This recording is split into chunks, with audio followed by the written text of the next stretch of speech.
বানভাসী মানুষের পাশে দাঁড়ানোর জন্য রঘুনাথপুর হরিণাকুণ্ড ওয়েলফেয়ার অ্যাসোসিয়েশনের পক্ষ থেকে শুকনো খাবার, পানি, ঔষধ, মোমবাতি, গ্যাস লাইট, স্যালাইন ও পোশাক নিয়ে একদল মানবিক মানুষ আজ সন্ধ্যায় কুমিল্লার উদ্দেশ্যে রওনা করেছে।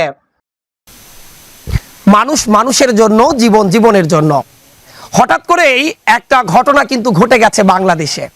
অর্থাৎ দীর্ঘ 17 বছর পর একটি শাসন ব্যবস্থার অবসান ঘটেছে ছাত্র সমাজের এক সাগর রক্তের বিনিময়। ঠিক যখন নতুন সরকার দায়িত্ব পালন করছেন তখন ভারত থেকে আসা পানিতে তলিয়ে গেছে বাংলাদেশের 8 জেলা।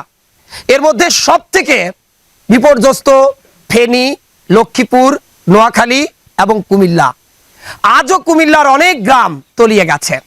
প্রত্যন্ত অঞ্চলের মানুষের এখন পর্যন্ত আসলে উদ্ধার অভিযানই পরিচালনা করা সম্ভব হয়নি। কিন্তু আমরা দেখেছি প্রতি বছর বন্যা আসে, বন্যা যায়, কিন্তু সারা দেশের মানুষ এভাবে বন্যার্তদের পাশে সাহায্য নিয়ে দাঁড়ায়, এটা কিন্তু বাংলাদেশের ইতিহাসে আগে কখনো ঘটেনি। এবারের ফেনীর মানুষের দুঃখ দেখে, এবারের নোয়াখালীর মানুষের বা কুমিল্লার মানুষের দুঃখ দেখে তাদের পাশে কিন্তু একেবারে বাংলাদেশের 64টা জেলার প্রত্যন্ত অঞ্চলের যতগুলো গ্রাম আছে সব গ্রামের মানুষ বাড়িতে বাড়িতে গিয়ে, মসজিদে মসজিদে, বাজারে বাজারে গিয়ে চাঁদা তুলে তাদের সাহায্যের জন্য হাত বাড়িয়ে দিচ্ছেন। এরই অংশ হিসাবে ঝিনাইদহের হরিণাকুণ্ড উপজেলার রঘুনাথপুর হরিণাকুণ্ড ওয়েলফেয়ার অ্যাসোসিয়েশনের উদ্যোগে এক ঝাঁক তরুণ, যাদের এক সাগর রক্তের বিনিময় নতুন বাংলাদেশ পেয়েছে, যারা বলছে সারা পৃথিবীর গণমাধ্যমগুলো যেটাকে দ্বিতীয় স্বাধীনতা হিসাবে আখ্যা দিচ্ছেন, সেই যুবকরাই কিন্তু এই বন্যার্তদের পাশে আজ সাহায্য নিয়ে এই রঘুনাথপুর গ্রাম থেকে তারা কুমিল্লার উদ্দেশ্যে এবং ফেনীর উদ্দেশ্যে যাত্রা করছেন। এর আগে এখানে এই যে ত্রাণ বিতরণ করতে তারা যাবেন, তারা যাতে ভালোভাবে যেতে পারেন তাদের সুস্থতা কামনা করে, এবং যে বন্যার্ত যারা রয়েছেন তাদের জন্য, এবং যাতে এই বন্যার যে দুর্যোগ অতি দ্রুতই হ্রাস পায়, মহান সৃষ্টিকর্তা তাদের প্রতি আশীর্বাদ দেন, সেজন্য একটি দোয়া মাহফিলের আয়োজন করা হয় এখানে। সর্বোপরি আমার দুপাশে দেখছেন অসংখ্য তরতাজা যুবক, যারা বদলালে বদলে যাবে আমাদের প্রিয় দেশ, সোনার বাংলাদেশ হয়তো খুব দ্রুতই হবে, এই দুর্যোগ কেটে যাবে। তাদের সাথে কথা বলছিলাম, তারা বলছিল যে এই রঘুনাথপুর হরিণাকুণ্ড ওয়েলফেয়ার অ্যাসোসিয়েশন শুধু এই ঝিনাইদহে নয়, শুধু বাংলাদেশে নয়, সারা পৃথিবীতে তারা ভালো কাজ করে এক অরণ্য নজির স্থাপন করতে চান। আর আমাদের দেশের বর্তমান যে অবস্থা, এটা অনেক করুণ অবস্থা, এটা সবাই জানে। আর এই অবস্থায় পাশে দাঁড়ানো গর্বের বিষয়।